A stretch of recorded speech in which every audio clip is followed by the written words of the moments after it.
करति वाचालं पंगुलंगायत गिरिं यत्कृपातमहं वन्दे श्रीगुरु दिनतारिणम्। परमानंद हे माधव श्रीकृष्ण चैतन्य ईश्वरम् अजानुलंबित भुज कनकावदातो संकीर्तनैकपितरो कमलायताक्षो विश्वम्भरो द्विजभरो युगधर्मपालो वन्दे जगत्प्रियकरो करुणावतारः। ओम नमो भगवते वासुदेवाय। ओम नमो भगवते वासुदेवाय। ओम नमो भगवते वासुदेवाय। हरे कृष्णा। आप सभी वैष्णवों को स्वागत है और सभी को अक्षय तृतीया का बहुत बहुत शुभकामनाएं, बहुत बहुत बधाई। तो वैसे आज बड़ा पवित्र दिन है। हम वैष्णव के लिए तो हर दिन पवित्र ही माना गया है। जिस दिन नाम जप हुआ, जिस दिन भागवत श्रवण हुई, जिस दिन साधु संग हुआ, हमारे लिए पवित्र दिन ही। ये जिनका नहीं हुआ उसके लिए पवित्र दिन भी अपवित्र हो जाएगा, मंगल दिन भी अमंगल हो जाएगा। हमारे लिए तो रोज पवित्र, मगर फिर भी ये जो उत्सव आते हैं ये व्यक्ति को शुद्ध कर देने वाला है। उत्सव यानी ये कहते हैं जिनका मन उत्साह से पूर्ण हो जाता है उत्सव है कि नहीं। तो खैर हमने पहले भी कई बार बतलाए हैं कि शास्त्र में बताया गया है कि साल में 3 दिन ऐसा है जो 3 दिन में कोई अपशकुन नहीं है, अमंगल नहीं है। मंगल ही मंगल है। यानी कोई भी आपको अगर कार्य प्रारंभ करनी है, कोई शुभ कार्य, तो आपको ये 3 दिन में आपको तिथि, आपको नक्षत्र, आपको जो देखते हैं ना, जो भी है देखने का जरूरत नहीं। शुभ वेला अशुभ वेला, ये 3 दिन में सब शुभ वेला ही है, शुभ समय ही रहता है। हाँ, पहला चैत्र प्रतिपदा, चैत्र मास का पहला दिन ये ऐसा दिन है, ये पूरा 24 घंटा मंगलमय दिन है। उसमें आपको देखने का जरूरत नहीं है शुभ वेला क्या है, आप कोई भी कार्य कर सकते हैं, कार्य को प्रारंभ कर सकते हैं। दूसरा विजयदशमी। विजयदशमी भी ऐसा दिन है जो आप उस दिन में कोई भी कार्य बिना आप शुभ वेला या शुभ वेला देखने की जरूरत नहीं, आप प्रारंभ कर सकते हैं। हम नॉर्मली कोई शुभ कार्य करने से पहले देखते हैं कि नहीं देखते? ये कौन सा समय में मंगलमय होगा करने से, कौन सा टाइम ठीक रहेगा, शुभ वेला कौन सा है। तो हमने बताया चैत्र प्रतिपदा, चैत्र मास का पहला दिन। दूसरा हमने बताया विजयदशमी। तीसरा है अक्षय तृतीया, आज का दिन। अगर कोई भी अच्छा कार्य करना है आपको, तो आपको खास करके ये सब भौतिक कार्यों के लिए कहा गया है सांसारिक कार्यों के लिए। किसी को घर बनानी है, गृह प्रवेश करना है, किसको विवाह करना है, किसको व्रत करना है, जो भी मीन्स ऐसा कार्य है, धार्मिक अनुष्ठान या जो भी कार्य है, तो आप इस 3 दिन में आपको देखने का जरूरत नहीं कि अमंगल समय है कर, नहीं है, शुभ समय ही है। तो आज का वो दिन है, बड़ा शुभ दिन था, शुभ दिन है, अभी भी है आपके पास है कि नहीं। तो आज के दिन बहुत सारे वैसे शास्त्र में वर्णन आता है, बहुत सारे चीज आज के दिन हुआ था। जैसे आप लोग सुबह भी श्रवण किया भागवतम क्लास में कि अक्षय तृतीया में क्या क्या अच्छा कार्य, अच्छा चीज था, क्या क्या हुआ था आज का दिन। कहते हैं कि आज के दिन द्रौपदी मैया को अक्षय पात्र प्राप्त हुई थी। द्रौपदी जी को ये जो अक्षय पात्र मिला था, सूर्य भगवान ने दिया था, ये आज के दिन उनको दिया था अक्षय पात्र। और कहते हैं कि द्रौपदी को आज के ही दिन भगवान ने लज्जा से बचा लिए थे, साड़ी बढ़ाकर। द्रौपदी का वस्त्र हरण हो रहा था, उससे भगवान ने बचाया। आज का दिन हुआ था ये घटना भी, अक्षय तृतीया थी। कहते हैं सुदामा जी, सुदामा विप्र भगवान का परम मित्र, आज के दिन द्वारका पहुंचे थे। भगवान ने उनको स्वागत किए थे द्वारका में। दो मित्र बहुत दिन के बाद मिले थे, भगवान और भगवान के मित्र। और क्या, आज कहते हैं कि सत्ययुग और त्रेता युग का आज ही प्रारंभ हुआ था। अक्षय तृतीया के दिन सत्ययुग भी प्रारंभ हुआ है और त्रेता युग भी प्रारंभ हुआ है इसी अक्षय तृतीया के दिन। आप बताइए कितना स्पेशल दिन है ना, जिस दिन सत्ययुग प्रारंभ हुआ है और जिस दिन त्रेता युग प्रारंभ हुई है, स्पेशल है कि नहीं। तो वैसे और भी बहुत सारा चीज है। आज के दिन भगवान रथ यात्रा के लिए रथ बनाया जाता है। आज के दिन प्रारंभ होती है रथ यात्रा, रथ बनाना। और स्पेशल आज क्या है, आज के दिन बद्री का आश्रम का द्वार खुलेगी। बद्रीनाथ जी का दर्शन आज से होगी। भगवान सोए थे, आज जगेंगे, उनका पट खुल जाएगी आज के दिन से, अच्छे तरीके। और स्पेशल चीज क्या है, आज के दिन भगवान का चंदन यात्रा प्रारंभ होती है। 21 दिन तक ये चंदन यात्रा होती है। 21 दिन तक। वैसे ये सारा लीला आप लोगों ने सुना है कि नहीं।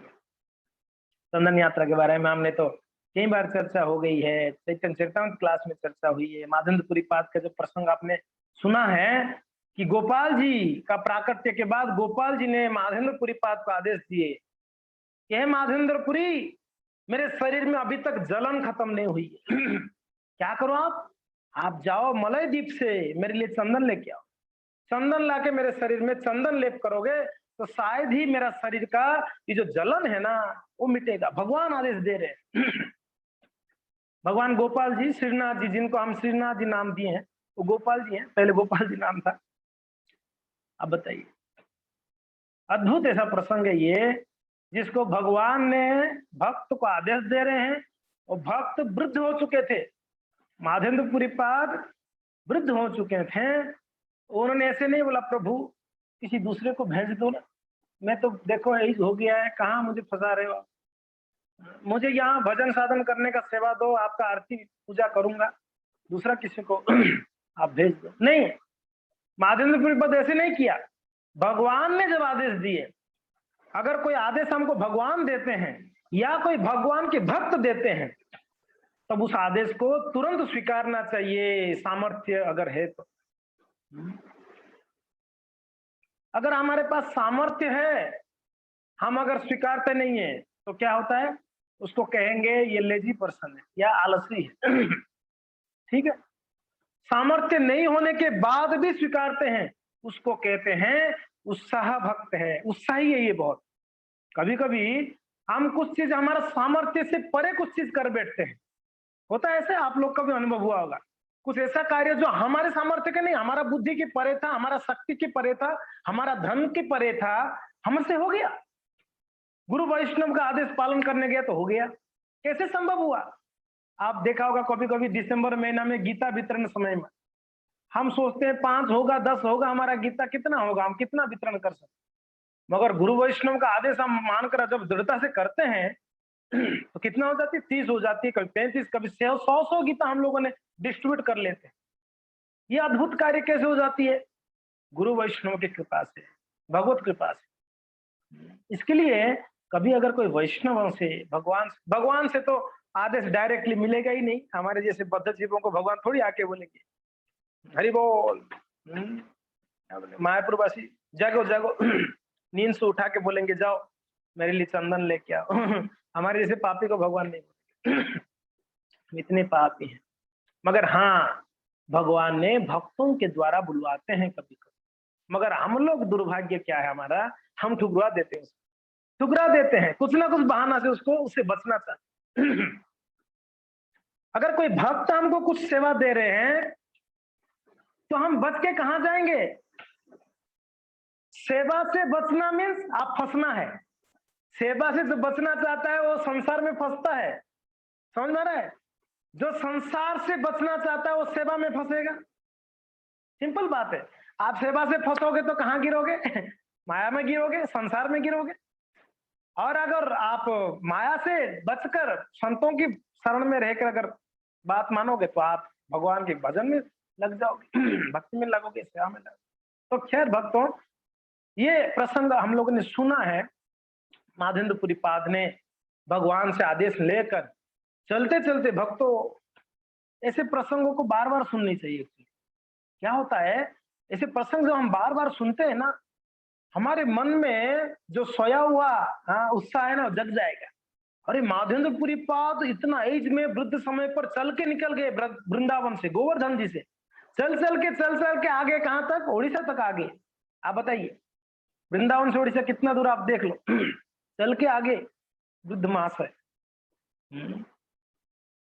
और क्या हुआ, ठाकुर जी का देखो कृपा, उनके लिए वहां तो गोपाल जी ने उनको आदेश दिया, स्वप्न में आदेश दिया, उनको आके दूध पिलाया, दूध का घड़ा दिए थे। वो तो वहां दर्शन हुई। यहाँ रेमुणा जब पहुंचे महात्मा जी, वहां पर गोपीनाथ जी उनके लिए खीर चोरी कर दिया, खीर उनके लिए चोरी किया। इतने महान भक्त है माधवेंद्र पाद। और बाद में भक्तों माधवेंद्रपुरी इतना प्रसिद्ध हो गए थे उस जगह पे, खास करके उड़ीसा में, क्योंकि ना भगवान ने उनके लिए खीर चोरी करके छुपा लिए थे। तो माधवेंद्र पाद जी जब पुरी में आए, उड़ीसा का राजाओं ने सारा चंदन और कर्पूर दिए, बोले आप ले जाओ, आगे मलय द्वीप तक जाने का जरूरत नहीं, मलय पर्वत तक जाने का जरूरत नहीं, यहीं से चंदन दे दिए उनको उड़ीसा से। तो माधवेंद्र पाद उस चंदन को लेके जब रिटर्न जा रहे थे, तो क्या हुआ, वो गोपीनाथ मंदिर में वापस पहुंचे, रेमुणा में है। आज भी आप जाएंगे रेमुणा में वो मंदिर है, जिनका नाम है खीरचोरा गोपीनाथ। कितना लोग दर्शन किया खीरचोरा गोपीनाथ का? एक दो। हम शायद गए थे, मेरे साथ कोई आए होंगे, शायद मैं लेके गया खीरचोरा गोपीनाथ। यस, तो खीरचोरा गोपीनाथ रेमुणा में है। पहले वाली यात्रा में गए थे, इस टाइम यात्रा में नहीं गए थे। पहले वाला जब हम पूरी गए थे तो उस समय गए थे, मुझे याद है। तो क्या हुआ भक्तों, जब रेमुणा में वापस पहुंचे माधवेंद्रपुरी, उनके पास में कितना कहते हैं 40 किलो चंदन था।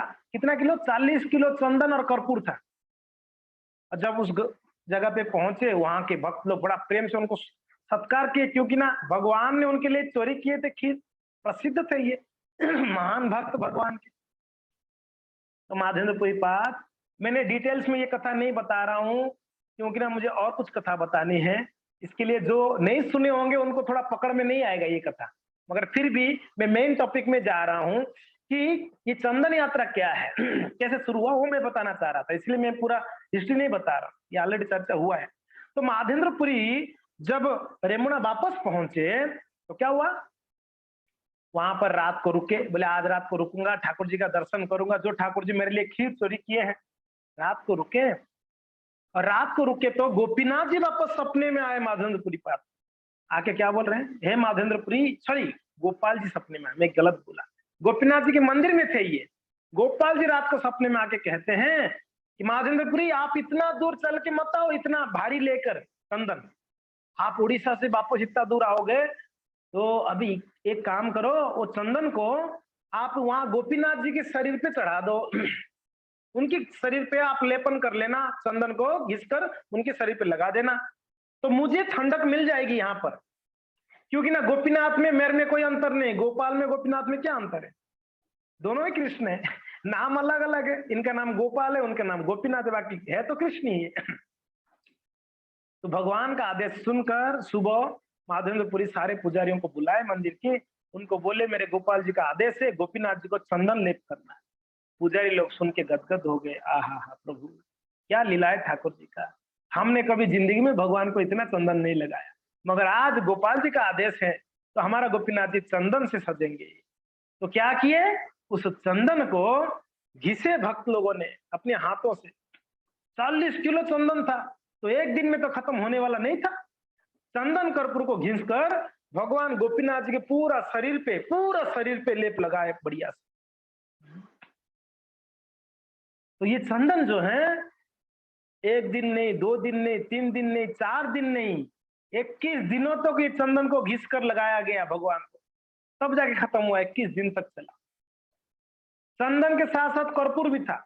एक तो कर्पूर ठंडक मिलती है कर्पूर से, और चंदन से ठंडक मिलती है। एक बार हमारे बाल कृष्ण प्रभु जी का जिज्ञासा था, प्रभु जी कर्पूर के बारे में थोड़ा सा कहीं से निकालो, तो हमको चैतन्य चैतन्य में ही मिलता है कर्पूर जो है वो ठंडक देता है, गर्मी नहीं देता है। आप चैतन्य चरितामृत में हमने ये ढूंढ के निकाला है, ये वो प्रसंग में है ये। तो चंदन और कर्पूर दोनों मिलाकर जब भगवान के शरीर पे लेप हुई, तो वहां गोपाल जी को ठंडक मिली, यहाँ गोपीनाथ जी को ठंडक मिली, दोनों को मिला। तो 21 दिन ये उत्सव चला, इसको चंदन यात्रा उत्सव के नाम पे मनाया जा रहा है हर जगह पे भगवान के मंदिरों में। और एक स्पेशल चीज क्या है पता है भक्तों, ये चंदन यात्रा का जो 21 दिन का दौरान में भगवान जगन्नाथ जी का क्या होता है, रोज नौका उत्सव होती है, बोट फेस्टिवल एवरी डे 21 दिनों तक। ये स्पेशल चीज किसको शायद नहीं पता, भगवान जगन्नाथ जी का 21 दिन तक नौका यात्रा होती है। 21 दिन तक कहाँ होती है? जगन्नाथपुरी में एक सरोवर है, नरेंद्र सरोवर नाम आप सुना होगा, मैंने जब पुरी गया था आप लोग को वीडियो भी भेजा था नरेंद्र सरोवर का, याद आया नरेंद्र सरोवर है? महाराज जब प्रताप रुद्र थे, नरेंद्र यानी नरों की इंद्र, राजा को नरेंद्र कहते हैं। तो प्रताप रुद्र महाराज जी ने ये बढ़िया से एक सरोवर बनाए थे भगवान की सेवा के लिए, जगन्नाथ जी। उस सरोवर का नाम नरेंद्र सरोवर रखा गया क्योंकि ना प्रताप रुद्र महाराज जी ने बनाया। उस सरोवर में जगन्नाथ जी का क्या कौन सा उत्सव होता है? नौका उत्सव। नौका में बैठ के पानी में, अभी गर्मी का दिन है ना, मई का महीना, वो गर्मी में भगवान खेलते हैं। दोपहर को शायद 1-2 बजे जाएंगे, दोपहर से लेके रात को कब तक आएंगे पता है? 12 बजे आएंगे। नाव में घूमते घूमते ठंडक लेते लेते आएंगे 12 बजे। आप बताइए, इतना भगवान का नौका विहार एवरी डे 21 दिनों तक। तो आप बोलोगे प्रभु जी, आप बोल रहे जगन्नाथ जी का नौका विहार, जगन्नाथ जी का विग्रह इतना बड़े बड़े, वो कैसे जाते हैं नौका विहार करने? मन में शंका तो हुआ ही होगा आप लोग का, नहीं? एक्चुअली भगवान जगन्नाथ जी का उत्सव विग्रह जाता है, भगवान का मूल विग्रह कभी नहीं जाता। कोई भी उत्सव होता है ना, उत्सव विग्रह जाएगा, मूल विग्रह नहीं जाएगा। तो भगवान जगन्नाथ जी का उत्सव विग्रह कौन सा है? कौन सा है आप लोगों को पता है ना? मैं बताया था, मदन मोहन जी, मदन मोहन। भगवान जगन्नाथ जी का उत्सव विग्रह का नाम मदन मोहन। आप सब नोट कर लेना। पूरी में आप जाओगे जब भी तो आप ध्यान रखना, उत्सव विग्रह का भी दर्शन करना भगवान का। जो भक्त हमारे साथ है, हमने शायद दर्शन करवाए होंगे, अगर आप लोग नहीं किए हैं तो जरूर उत्सव विग्रह का दर्शन करिए। भगवान का उत्सव विग्रह मदन मोहन जी है। मदन मोहन जी कहाँ है? जगन्नाथ जी का मंदिर का राइट हैंड साइड में, जैसे आप दर्शन करके बाहर निकलोगे, एक छोटा सा मंदिर है, वहां पर भगवान का सारे उत्सव विग्रह, वहां सेवा पूजा होता है। वहां आप दर्शन कर सकते। तो भगवान का उत्सव विग्रह जाते हैं, दिन भर दोपहर से लेके रात तक 12-1 बजे तक नौका विहार होगी, और वहां भोग प्रसाद भोग भोग वहीं खाएंगे ठाकुर जी। उस वहां पर एक छोटा मंदिर भी बना हुआ है, सरोवर के बीचों बीच एक मंदिर है। तो भगवान का नौका विहार के बाद उस मंदिर में ले जाते हैं, फिर भोग खाएंगे, फिर आके खेलेंगे, नौका विहार करेंगे, वापस जाके भोग खाएंगे। क्यों ना, भगवान को बार बार भूख लगते है ना, जगन्नाथ जी को खाने वाले भगवान है, तो बार बार जाते हैं, भोग खाएंगे, वापस आके नौका विहार, वापस जाएंगे, भोग खाएंगे, वापस। तो चलता रहेगा, उनका भोग चलता रहेगा और नौका विहार चलता रहेगा। तो ये आज से जो है ये नौका विहार भी जगन्नाथ जी का प्रारंभ होती है भक्तों। ये प्रसिद्ध लीला है। और क्या स्पेशल है आज के दिन से? आज का दिन का स्पेशल यह है, गंगा जी आज ही के दिन इस भूमंडल में पदार्पण की थी। आज ही के ही दिन, अक्षय तृतीया के दिन गंगा जी यहाँ पर आए थे। वैसे ये कथा आप सभी को पता है, भगीरथ महाराज जी ने घोर तपस्या की गंगा जी को प्रसन्न करने की। ये आपने प्रसंग जानते ही हो। तो भागवत में ये प्रसंग आता है, कहते हैं राजा हरिश्चंद्र थे। आपने हरिश्चंद्र का नाम तो सुना होगा, दानवीर हरिश्चंद्र कहलाए गए। ये हरिश्चंद्र का पुत्र हुए रोहित। रोहित जी थे। और ये रोहित आप जानते हैं ना, ये तो आप हरिश्चंद्र के बारे में तो सब ऐसे भी सुने होंगे। हम बचपन में हरिश्चंद्र महाराज जी का कथा सुना है। तो हरिश्चंद्र का पुत्र थे रोहित जी। ये रोहित के एक पुत्र हुए, उनका नाम है हरित। रोहित का पुत्र हुए हरित। हरित का एक पुत्र हुए, उनका वंश परंपरा थोड़ा बता रहे। हरित का एक पुत्र, उनका नाम था चंप। चंप का पुत्र हुए सुदेव। सुदेव का पुत्र विजय। विजय का पुत्र भरुक। भरुक का पुत्र विक्र। ब्रिक का पुत्र हुए बाहुक। हाँ, ब्रिक का पुत्र क्या हुए? बाहुक किए। और ये जो बाहुक हो, ये हरिश्चंद्र महाराज जी के ही परंपरा में बाहुक महाराजा है। ये बाहुक के पुत्र हुए सगर महाराज। नाम सुना है ना, सगर। एक्चुअली बाहुक की पत्नी को जहर दे दिया गया था बच्चा को मारने के लिए, दूसरी पत्नियां ईर्षा से। हाँ, ये गर्भवती हो गई, हम लोग का गर्भ अभी तक नहीं हुआ। तो ईर्षा के कारण क्या किए लोगों ने, बोले कि हम अगर मां नहीं बन पाए तो हमारा सौतेली भी नहीं मां बननी चाहिए। बाहुक की दूसरी पत्नियां क्या किए, एक पात्र में वो लोगों ने मीन्स चीटिंग कर कर जिस पत्नी ने गर्भवती थी उनको जहर दे दिए, खाने में जहर दे दिए। ईर्ष्या इतना खतरनाक है। जब खाने में जहर मिला किनको, बाहुक की पत्नी को, अद्भुत एक हुआ कार्य। क्या हुआ अद्भुत घटना, ये जो लड़का पेट में था ना बाहुक की पत्नी का, वो बेटा जन्म हुआ, हाथ में वो जो जहर पिलाए थे ना, वो जहर एक पात्र में लेके जन्म हुआ। उसको कुछ भी नहीं हुआ। अद्भुत घटना है भागवत में। ये जहर को उसने हाथ में कटोरी में लेके पैदा हो गया। इसके लिए उसका नाम क्या दिया गया, मुनि ऋषियों ने बोले कि अरे ये जहर के साथ पैदा हुआ, इसका नाम हो गया सगर। स यानी साथ में, गर का अर्थ होता है जहर। पॉइजन को संस्कृत में गर कहते हैं। तो सगर यानी साथ में पॉइजन को लेके उत्पन्न होने वाला, पैदा होने वाला, जन्म होने वाला उसको सगर। जो सगर महाराज जी, ये आप सागर तो जानते होंगे ना, सागर यानी समुन्दर। ये समुन्दर को कौन खोदा था, सगर महाराज जी के पुत्रों ने खोदा था, तब ये समुन्द्र बना। ये भागवत में वर्णन है, आप लोग तो आज तक नहीं सुना होगा। समुद्र को खोद के, कभी कभी हम आश्चर्य करते उदयपुर वाले, यार फतेह सागर को खोद के बना दिया, हैंडमेड है ये, उदय सागर को खोद के बनाया गया है ना। आप लोग तो ये सुना ही होगा उदयपुर वाले, इतना बड़ा फतेह सागर को खोद के बना दिया, हाथों से खोद दिया, उस समय कोई मशीन नहीं था। अरे वो छोड़ो, सगर महाराज जी के पुत्रों ने तो भूमि को खोद के समुद्र बना दिया।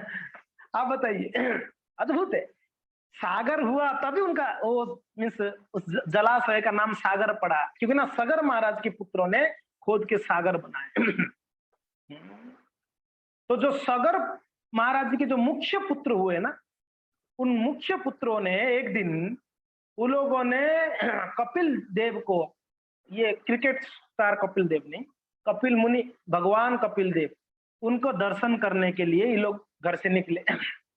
किनके पुत्र, याद है ना मैं जो बोल रहा हूँ, याद रखना। सगर महाराज जी के पुत्रों ने, वो लोग घर से निकले कि कपिल देव को, कपिल मुनि को हम दर्शन करेंगे, भगवान कपिल जी को आशीर्वाद लेके आए। तो ये लोग आश्रम में पहुंचे, कपिल मुनि के आश्रम में।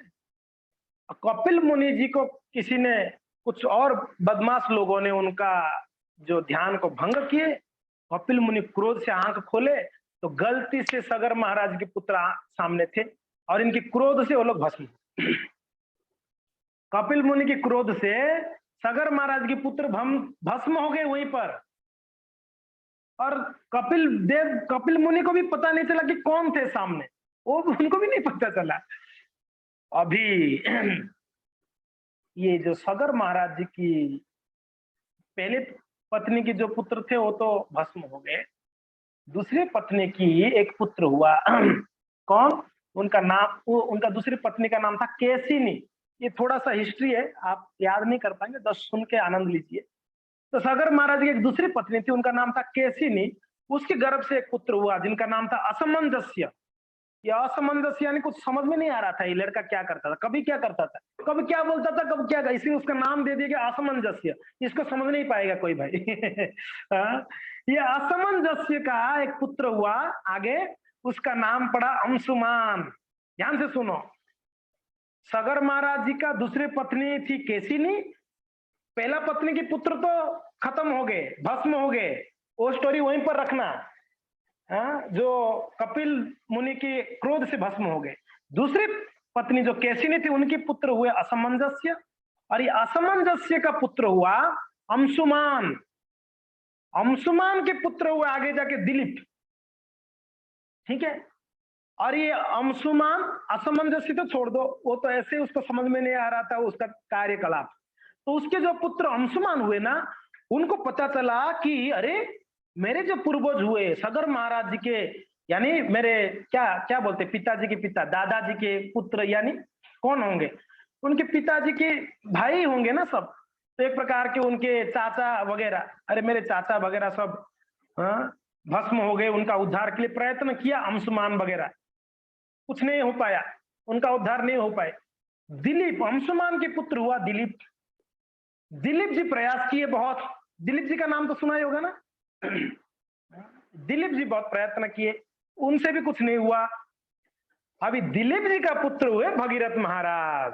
अब भी आया प्रसंग भगीरथ जी का। ये भगीरथ महाराज जी जब हुए, ये बेचारे बचपन में सुने कि उनके पूर्वज जो थे, दिलीप के पिता अंशुमान, अंशुमान के पिता असमंजस्य, उनके पिता सगर, ये सगर के जो पुत्र थे वो लोग भस्म हो गए कपिल मुनि की क्रोध से। तो ये भगीरथ सोचे, क्योंकि एक पुत्र का कर्तव्य होता है उनका सारे पूर्वजों का उद्धार करना। पुत्र समझ रहे, पुत्र का जिम्मेदारी कितना है। हम तो सारा जिम्मेदारी भूल के बैठे हुए मजे से, बस हम ये सोच लेते हैं मेरा पत्नी बच्चे सुखी हो जाए, बाकी सब भाड़ में जाए, हमें कोई लेना देना नहीं। भाई पुत्र का कर्तव्य है उसके पूरा पूर्वज जितने भी है, आगे आने वाले जो भी है, उनका सभी पीढ़ी को उद्धार करने का जिम्मेदारी पुत्र का होता है, पुत्री का नहीं।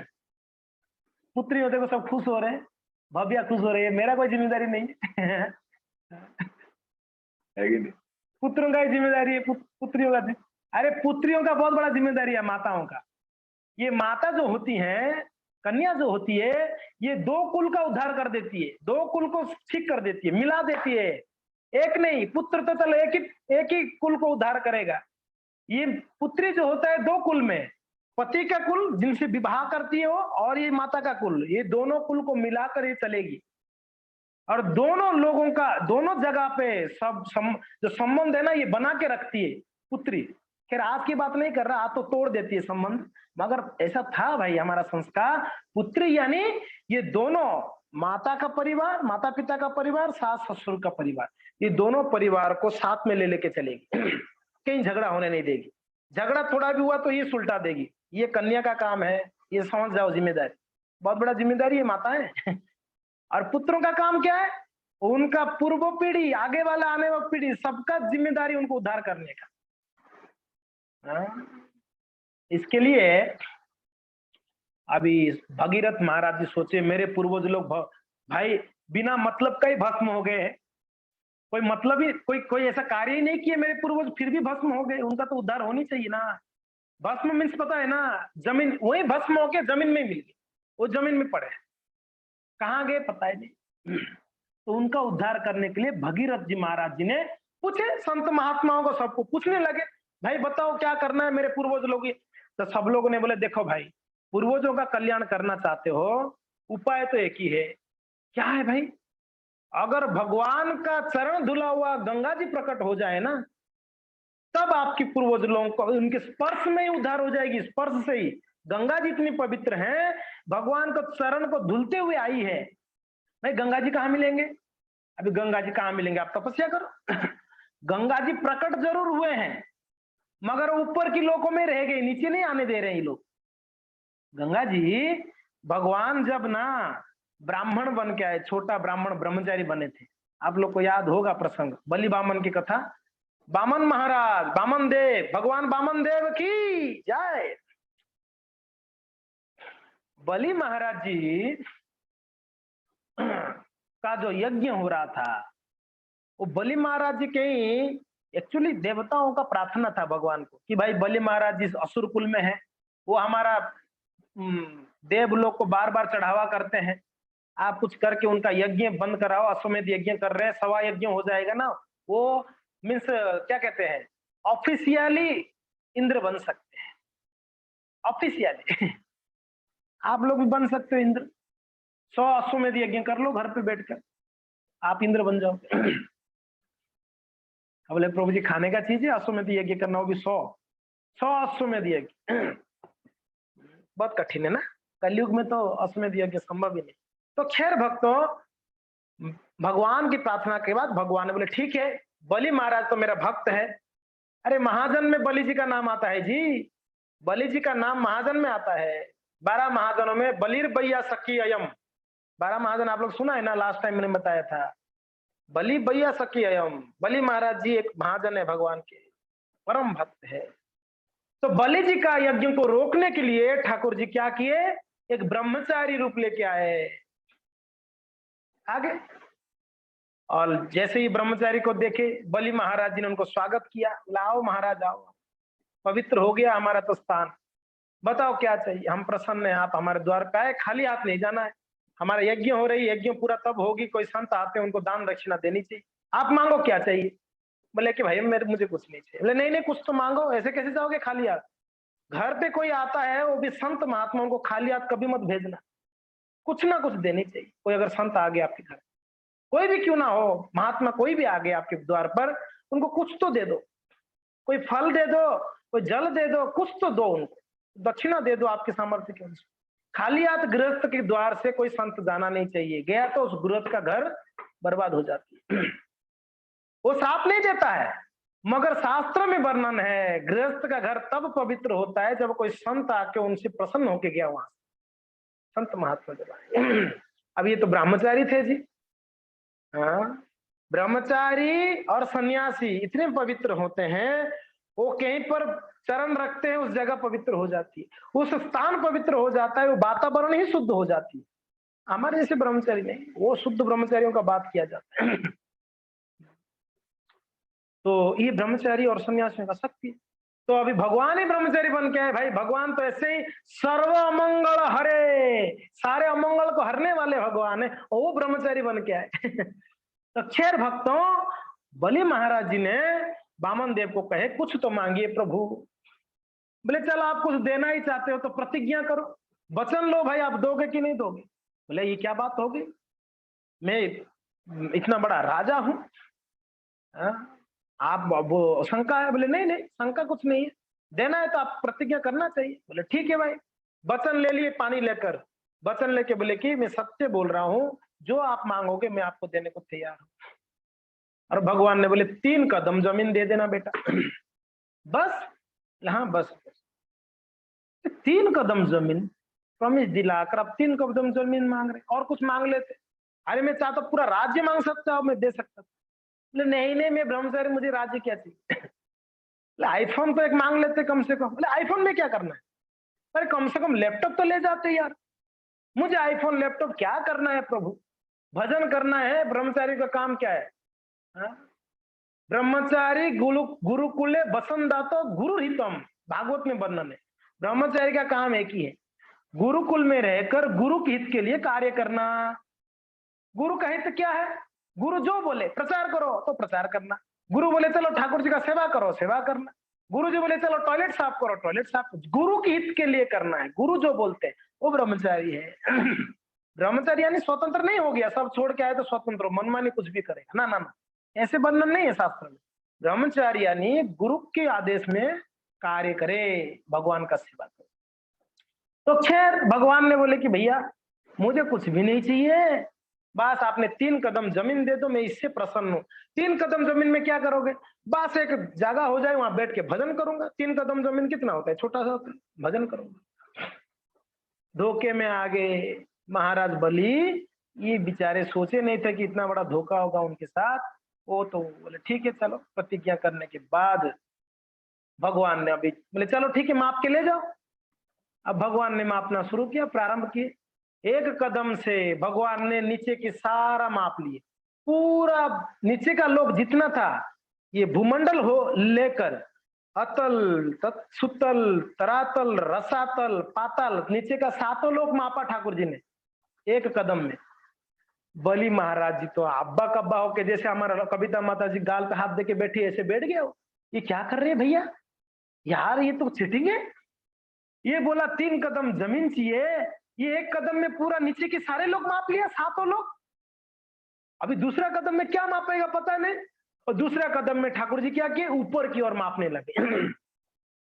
और उनकी चरण ऊपर बढ़ते गया, हाँ, स्वर्ग होकर स्वर्ग से आगे महरलोक, जनलोक, तपलोक, हाँ, ऊपर के सारे लोग सत्य लोक तक, ऊपर के जो 6 लोग था वो सारा लोक को मापते मापते सत्य लोक के पार कर दिया ठाकुर जी ने, उनका चरण। और सत्यलोक पार करते ही एक नदी बहती है, उसका नाम है बिरजा नदी। सत्यलोक के बाद एक नदी बहती है, उसका नाम है बिरजा नदी। और बिरजा नदी को हम कारण सागर कहते हैं, उसका दूसरा नाम है कारण सागर। कारण सागर, और उस कारण सागर में ठाकुर जी सोए रहते हैं। कारण दक्षाई विष्णु वहां सोए रहते हैं, जिनको महाविष्णु भी कहते हैं हम लोग। तो इस प्रकार से भगवान का चरण जो है वो कारण सागर को या बिरजा नदी का स्पर्श हुई। जैसे ही स्पर्श हुआ उस बिरजा नदी से, ये वो जो पर्दा था, आध्यात्मिक लोग भौतिक लोग का ये बाउंड्री लाइन है। समझ में आ रहा है मैं क्या बोल रहा हूं? आध्यात्मिक जगत भौतिक जगत का बाउंड्री लाइन कौन सा है? बिरजा नदी है। ये पूरा आध्यात्मिक लोक का चारों तरफ बह रही है, चारों तरफ। इसको बिरजा नदी कहते हैं या कारण सागर कहते हैं। शास्त्रों की बात हमारे मनोकल्पना से सोच ही नहीं सकते भाई। पूरा आध्यात्मिक लोक कितना बड़ा है? भौतिक ब्रह्मांड, सारे ब्रह्मांडों को मिलाओगे उसका तिगुना है, तिगुना 3 गुना ज्यादा है आध्यात्मिक जगत। भौतिक ब्रह्मांड कितना है? असंख्य ब्रह्मांड है। भगवान के एक एक रोमकूप में एक एक ब्रह्मांड है, असंख्य ब्रह्मांड। एक ब्रह्मांड में 14 लोक होता है, उसमें से एक लोक है भूलोक है, हम जिसमें निवास करते हैं, जिसको पृथ्वी कहते हैं। और उस पृथ्वी में कहीं देश है, उस कहीं देशों में एक भारत देश भी है, उस भारत के अंदर कहीं राज्य है, कई राज्यों में एक राजस्थान करके एक राज्य है, उस राजस्थान के अंदर कहीं सिटियां हैं, उस सिटियों में एक उदयपुर करके एक सिटी है, उस उदयपुर सिटी के अंदर कई विलेज हैं। उस विलेज में हम कहीं बड़गांव में या बेदला में या प्रताप नगर में कहीं बैठे हैं, उसमें प्रताप नगर के अंदर या बेदला के अंदर भी कई घर है, उस घर कई गलियां हैं, उसमें से कोई एक घर के अंदर बैठे, उस घर में कितना स्पेस है, उसमें कई कोने में बैठकर हम कथा श्रवण कर रहे हैं। हमारा औकात देख लो भैया। और हम कहते हैं हम बड़े, काय का बड़े? बताओ। भगवान अनंत जी कहते हैं मैं फूक मारता हूं तो अनंत कोटि ब्रह्मांड जल के राख हो जाते हैं। अनंत जी देखो ठाकुर जी, मगर कभी अहंकार नहीं किए, ठाकुर जी की सेवा में हमेशा लगे रहते। तो हमारे पास है नहीं कुछ, ऐसे भीख मंगे हैं और बड़ा गर्व करके घूमते हैं कि मेरे पास समय, मैंने कुछ कमाया है, मेरा कुछ है ना। ये भ्रम में नहीं रहनी चाहिए। कुछ नहीं है भैया। बलि महाराज जी का सब कुछ था, ठाकुर जी ने एक क्षण में उठा लिया कि नहीं उठा लिया? बलि महाराज जी का क्या नहीं था? तीनों लोक के राजा था अकेला बलि महाराज। आप बताओ, अरे आप अपना घर का राजा बनो पहले, तीनों लोक का बाद में बनोगे। घर में ही पत्नी नहीं सुनती है, क्या आप राजा बनोगे? बताओ। बलि जी तीनों लोक के राजा थे जी, तीनों लोक के। बलि जैसे ऊपर देखते ना, देव लोग कांपते थे, बलि महाराज इतना शक्तिशाली हो गए थे। अब ये बलि महाराज जी का इतना ऐश्वर्यवान थे, ठाकुर जी एक क्षण लगा उनसे छीनने के लिए। ये छोट बस 3 कदम में उनको सब कुछ छीन लिया, 2 कदम में ही भाई, 3 कदम तो बात की बात। तो खैर भक्तों, ये अहंकार छोड़ दो कि मेरा कुछ है इस संसार में, कुछ भी नहीं है। ये शरीर दिया है माता पिता ने, और ये शरीर जब छूटेगा तब ये शरीर जमीन में धस जाएगा, मिट्टी में मिल जाएगी, कीड़े मकोड़े खाएंगे तो उनके मल बन जाएंगे, हाँ, या राख बन जाएगा, जलाएगा तो और क्या होगा? शरीर का स्थिति यही है भैया। काय का अहंकार है बताओ आप लोग, किस बात का अहंकार करें? तो खैर भक्तों, इस प्रकार से भगवान जो है, उनकी जो चरण, उनकी अंगूठी, भगवान का जो अंगूठी था ना, वो वहां स्पर्श हुआ था। तो उस अंगूठी के स्पर्श से एक छोटा सा छिद्र हुई और वहां से बिरजा नदी, कारण सागर से एक बूंद जल गिरा। वो बूंद जल कौन सा था? वो गंगा जी थे। अब वो बहने लगी ऊपर से भगवान के चरणों को धुलते हुए, क्योंकि ना भगवान स्पर्श करते उस जल को, जल भगवान के चरण को धुल धुल के आई। इसलिए गंगा जी का कलर देखो मिट्टी का कलर है, कहीं भी जाओ आप बद्रिक आश्रम से होके जाओ, वहीं वहां से आप देखो उनका कलर कैसा है, मिट्टी कलर है। यमुना जी का कलर देखो क्या है, काला है, इसके लिए उनको कालिंदी कहते हैं। गंगा जी का कलर मिट्टी कलर है। मिट्टी कलर क्यों है? कहते हैं भगवान का चरण का धूलि के साथ आई है ना। धूलि का कलर क्या है? मिट्टी है ना, मिट्टी का कलर। भगवान का चरण धूलि, इसलिए मिट्टी का कलर ले आई, बताने के लिए संसार को, देखो भैया मैं भगवान का चरण धुल के आई हूं और उनका चरण रज को लेते हुए बह रही हूं, आप लोग पवित्र हो जाओ डुबकी लगाकर। ये गंगा जी संसार वाले लोगों को बताने के लिए आई। परम पवित्र है भगवान के चरण कमलों से निकली हुई गंगा जी। मगर बात यह है, गंगा जी जब ऊपर से प्रवाहित होने लगी, ऊपर की लोकों में ही फैल गई, नीचे नहीं आई, ऊपर ही बह रही थी। अलग अलग नामों से, अलकनंदा, मंदाकिनी, बहुत सारे नाम है गंगा जी का, एक नाम नहीं है। अनेकों नामों में प्रवाहित होने लगी। आध्यात्मिक मीन्स वही सत्य लोक के ऊपर ऊपर बह रही थी। अभी बात हम चर्चा कर रहे हैं भगीरथ महाराज जी ने क्या किया, ये बताओ ना। अब भगीरथ महाराज जी ने घोर तप किया गंगा जी को प्रसन्न करने के लिए, है कि नहीं? किसी को प्रसन्न करना है तो भाई उनका नाम तो जपना होगा, नाम जपना या उनका गुणगान करना पड़ेगा। मान लो मैं भव्या को प्रसन्न करना चाहता हूँ, तो मैं भव्या का बहुत गुणगान करूंगा, नहीं करूंगा? हाँ जी, भव्या को अगर मैं प्रसन्न करना चाहता हूँ तो मैं क्या, भव्या तू कितना सुंदर है, भव्या तू कितना अच्छा ड्राइंग करती है, भव्या तू कितना अच्छा डांस करती है, भव्या तू कितना अच्छा कुकिंग करती है। मैं जब गुणगान करूंगा भव्या बहुत प्रसन्न हो जाएगी। प्रभु जी हमारे घर पे आओ ना प्रसाद खाने के लिए, आपने बहुत गुणगान किया मेरा। नहीं तो प्रसन्न कब होते हैं? कोई प्रसन्न तब होते हैं जब उनका गुणगान होती है, उनका नाम आप बोलोगे तो। कभी को होता है ना, स्टेज में किसका नाम बोल दो, बेचारा गदगद हो, मेरा नाम लिया स्टेज में, सबके सामने ले लो किसका। किसी को प्रसन्न करना है, एक ही तरीका है, उनका नाम का गुणगान करो। तो अभी भगवान को प्रसन्न करना है तो क्या तरीका है? बस उनका नाम जपो, प्रसन्न हो जाएंगे, और कोई आपको नहीं चाहिए। भगवान और कुछ नहीं मांगे, भगवान को आप खुश करना चाहते हो, उनका नाम जपो बढ़िया से, हरे कृष्णा कृष्ण कृष्ण हरे हरे, हरे राम राम राम, बस ठाकुर जी प्रसन्न। तो अभी भगीरथ महाराज जी को प्रसन्न करना था गंगा जी को, तो उन्होंने तप किया, गंगा ओम गंगाय नमः, ओम गंगाय नमः। गंगा जी प्रसन्न हो गई, बहुत घोर तपस्या की है। कई वर्षों तक तपस्या करने के बाद भगीरथ महाराज जी ने गंगा जी को प्रसन्न कर दिया। गंगा जी प्रकट होके बोली कि हे भगीरथ महाराज बताइए क्या चाहिए? बोले मैया बस कुछ नहीं, मेरे पूर्वजों का उद्धार करने का जिम्मेदारी मेरा है, तो आप एक काम करो, आप अगर भूलोक में अगर आप आएंगे, यही प्रभावित होंगे आप, तो आप हमारे पूर्वज लोगों का कल्याण हो जाए।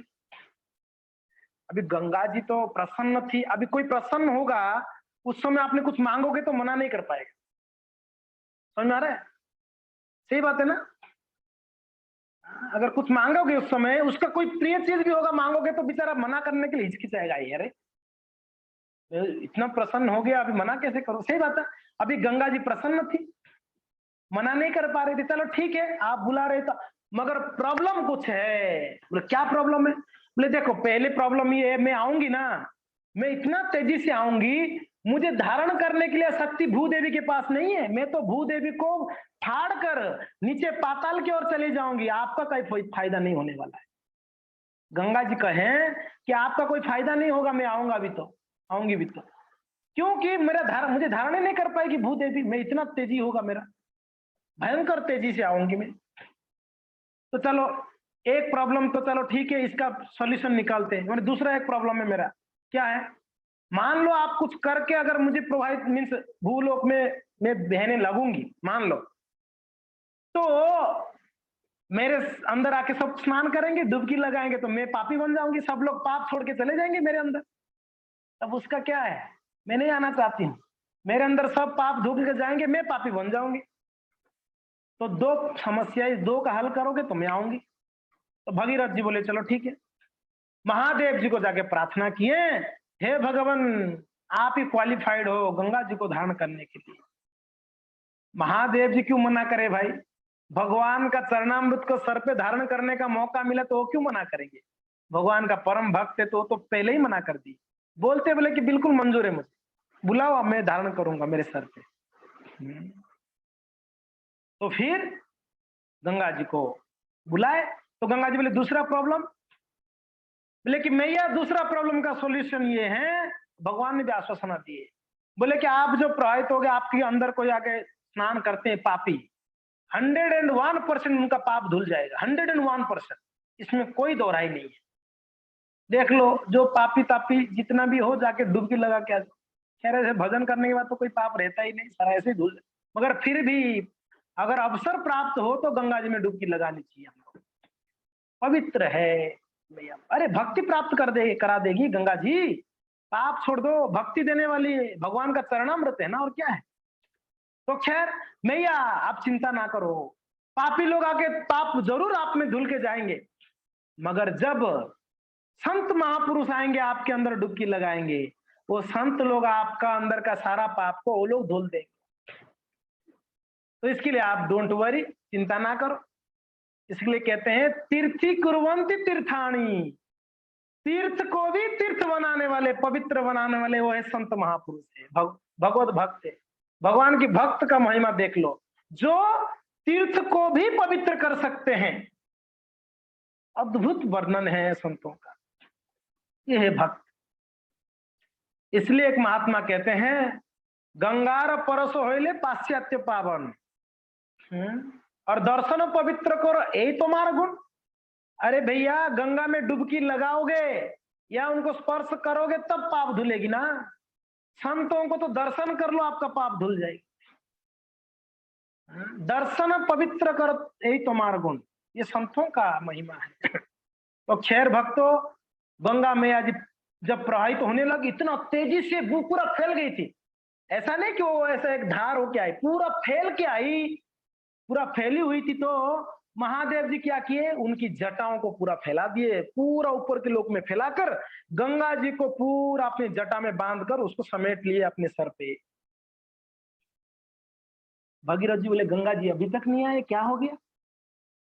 देखेगा महादेव जी तो जटा जुट में बांध के रखे। बोले कि प्रभु जटा में बांधने थोड़े, ओ तो मजा ले रहे थे, ठाकुर जी का चरणामृत मेरे सर पे, मैं क्यों छोड़ू भाई, रहने दो जब तक रहना है। ये बोले कि प्रभु जटा में मत रखो, सर पे, अब नीचे भी छोड़ो, मेरा पूर्वजों का कल्याण करनी है।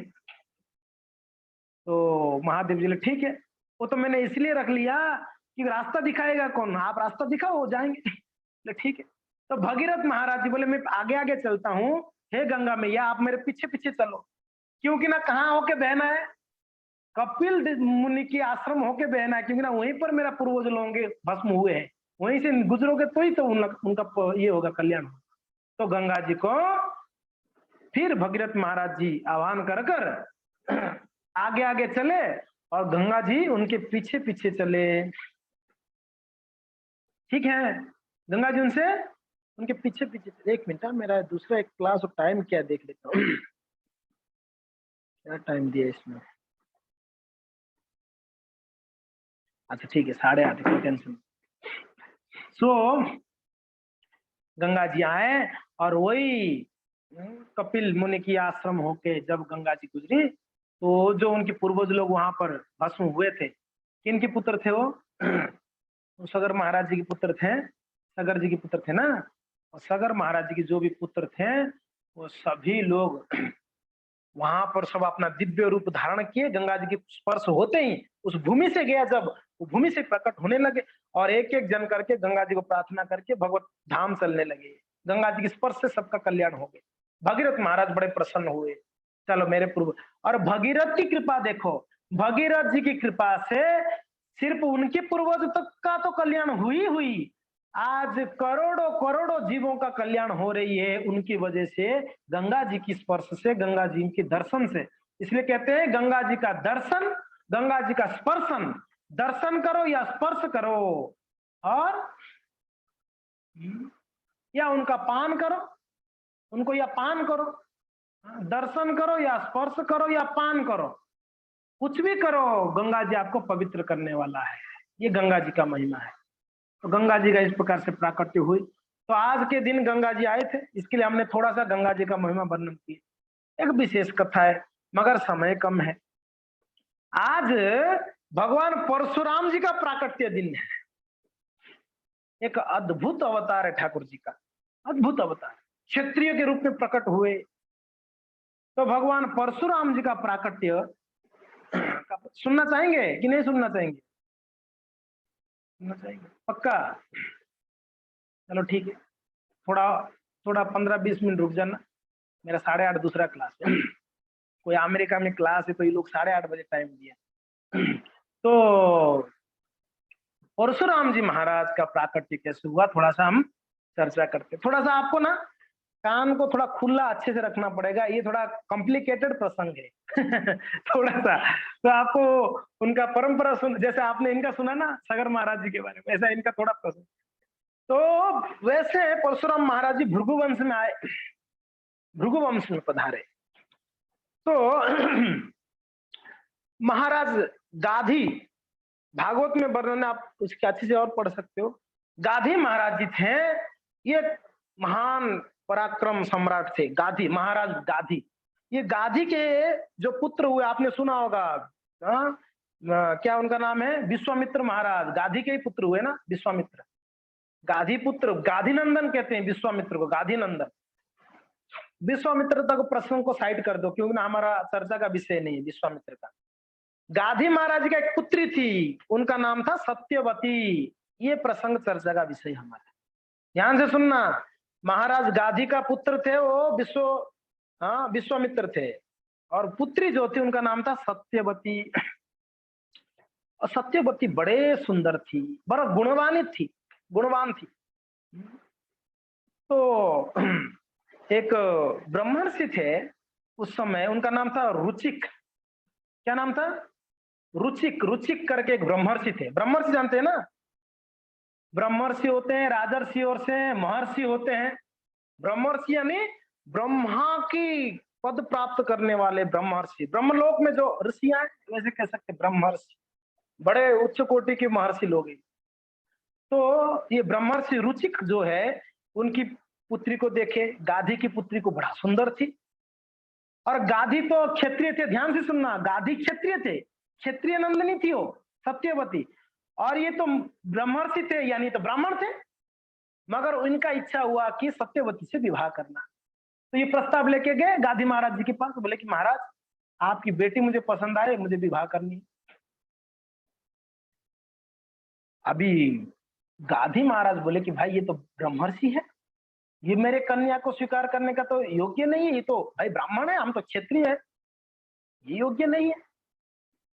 तो इसके लिए महात्मा यानी राजा गाधी ने एक प्लान किया, भाई इनको नहीं देना है, कन्या को नहीं देना है। तो उन्होंने एक प्लान किया, क्या बोला कि अभी मना करेगा तो श्राप दे देगा। फिर ऋषि है ना, ब्राह्मण है, ब्राह्मण का श्राप से भस्म हो सकता है। तो महात्मा गाधी बड़ा चालाकी से बोले, देखो भाई तो मुझे क्लास चल रहा है, मैं बाद में फोन करता हूँ, मैंने देखा फोन कर।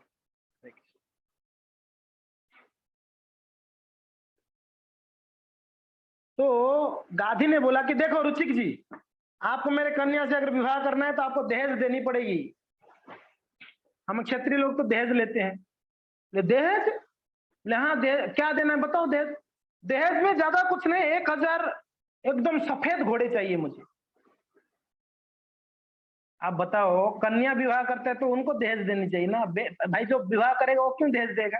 उल्टा हो गया ना यहाँ पर। तो ये अगर विवाह कराता है तो इसको बेटी के साथ दहेज दे के भेजनी चाहिए ना। बोले नहीं, उल्टा, मेरे बेटी को विवाह करने के आपको दहेज देनी पड़ेगी। चलो भाई कोई बात नहीं। कितना? 1000 एकदम सफेद श्वेत कलर के घोड़े चाहिए, मगर कंडीशन क्या है पता है? उनकी कोई एक कान काला होनी चाहिए। हर एक घोड़ा का कोई एक कान बाई हो या दाएं हो, कंडीशन ये काला होना चाहिए। इन्होंने जो टेस्ट कर रहा था, ये ऐसा घोड़ा कहां से लेके आएगा? इसको कौन देगा भाई ऐसा घोड़ा? तो उन्होंने बोला 1000 मुझे सफेद घोड़ा चाहिए और एक कान काला होनी चाहिए। ठीक है, रुचिक जी गए, देवलोक में गए, देवताओं से प्रसन्न कर गंधर्वादियों से उन्होंने क्या किया, 1000 सफेद घोड़ा, एक कान काला होने वाले घोड़ों को ले आया और महाराज गाधी को देके बोले कि भाई अभी तो मैंने दहेज दे दिया, कन्या को आप विवाह कराओ। तो कन्या से विवाह कर लिए रुचिक जी महाराज। तो यहां तक तो आपको समझ में आ गया। रुचिक जी ने सत्यवती को विवाह किया। अभी सत्यवती का जो माँ थी यानी गाधी की जो पत्नी थी, यानी रुचिक की जो सास थी, तो रुचिक की सास और उनकी पत्नी सत्यवती, दोनों लोगों ने बोले ये तो भाई ब्रह्मर्षि है, ये जो चाहेगा हो सकता है। उन्होंने जाके दोनों सास और उनकी पत्नी दोनों जाके रिक्वेस्ट किए बोले कि देखो दामाद जी, और वो बोले कि पति देव जी, हमें पुत्र चाहिए, आप कुछ आशीर्वाद दोगे तो पुत्र होगा। लेकिन सास, आप मेरा आशीर्वाद से पुत्र? बोले नहीं, आप तो ब्रह्मर्षि, आप कुछ भी कर सकते हैं, तो कोई उसमें अपराध नहीं होगा, आप मुझे एक पुत्र संतान, आप कुछ चारों ऐसे थोड़ी कि संग करने से पुत्र होगा, उस समय ऋषि मुनि लोग तो आशीर्वाद देने से पुत्र हो जाए। एक चारू बनाया, चारू पता है ना, खीर जो भी है वो बनाए, 2 चारू बनाया गया। कौन बनाया? रुचिक, महर्षि रुचिक ने बनाया, ब्रह्मर्षि बना के। एक चारू बनाया उनकी पत्नी के लिए, दूसरा चारू बनाया उनके सास के लिए, दोनों मंत्रित किया मंत्रों से। और जो उनकी पत्नी के लिए उन्होंने चारू बनाया, वो मंत्रित किया था कि एक ब्राह्मण लड़का हो, सुब्राह्मण, माने एकदम पक्का ब्राह्मण हो, एकदम सात्विक ब्राह्मण, भगवान का भक्त हो, ऐसा प्रार्थना की थी। और उनकी सास जो है क्षत्रिय थी, इसके लिए दूसरा चारों को उन्होंने क्या मंत्रोच्चारण किया था? एक क्षत्रिय लड़का हो इनका। तो दोनों चारों घर पे दे दिए, पत्नी को और सास को, ये चले गए स्नान करने। ठीक है, यहां तक समझ में आ गया ना? रुचिक जी ने 2 चारू उत्पन्न किए, दोनों मंत्रित करके सास और पत्नी को देके ये स्नान करने चले गए नदी पे। अभी सास सोचने लगी 100% पत्नी के लिए अच्छा कुछ मंत्र किया होगा, मेरा इसमें कुछ गड़बड़ किया होगा, थोड़ा कम कम शक्तिशाली होगा मेरा पुत्र शायद।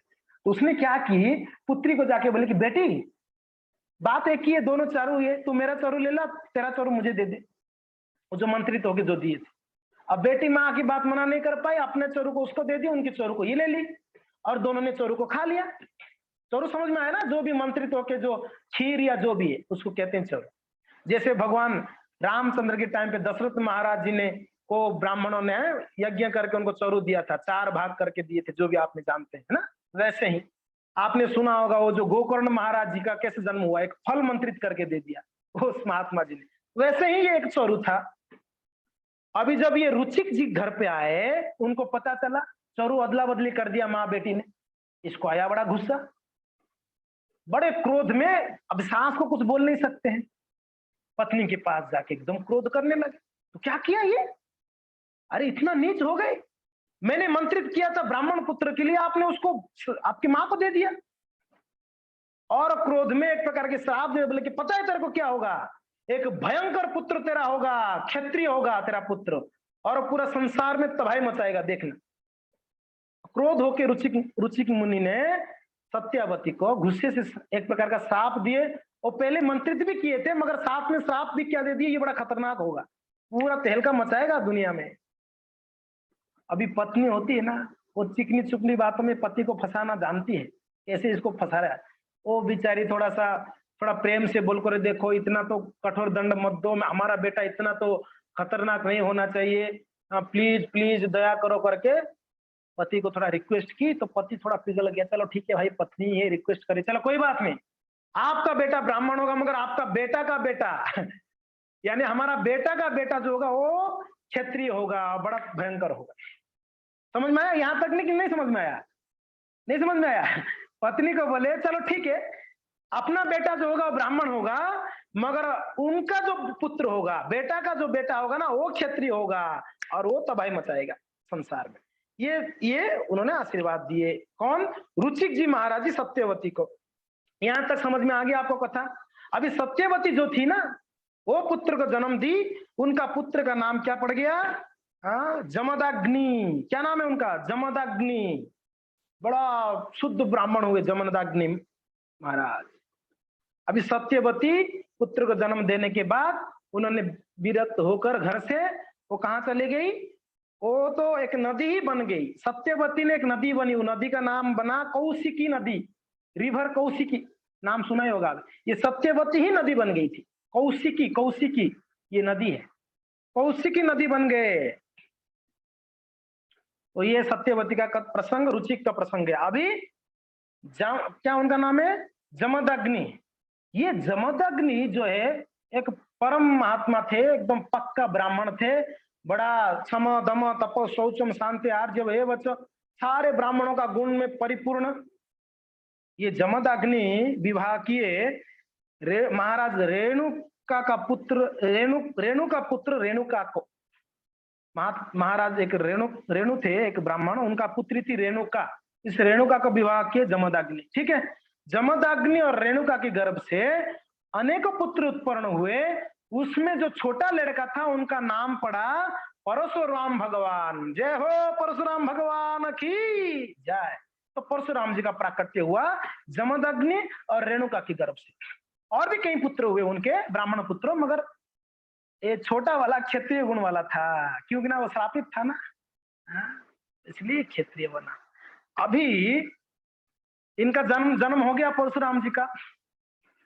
परीक्षित महाराज जी एक प्रश्न कर रहे हैं कि ठीक है, परशुराम जी का जन्म हुआ, आप बोला कि बड़ा मीन्स बड़ा भयानक क्षत्रिय बनेंगे, पूरा तबाही मचाएंगे संसार में, वो क्या किया उन्होंने?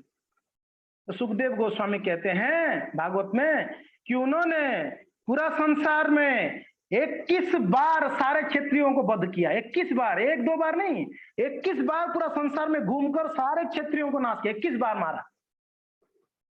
परीक्षित महाराज बड़ा आश्चर्य होकर सुन रहे थे, 21 बार वध किया, सारे क्षत्रियों को वध कर दिया। ऐसे क्या किया क्षत्रियों ने जो परशुराम जी को उनको वध करना पड़ा, वो भी 21 बार? इतना क्रोधित क्यों थे?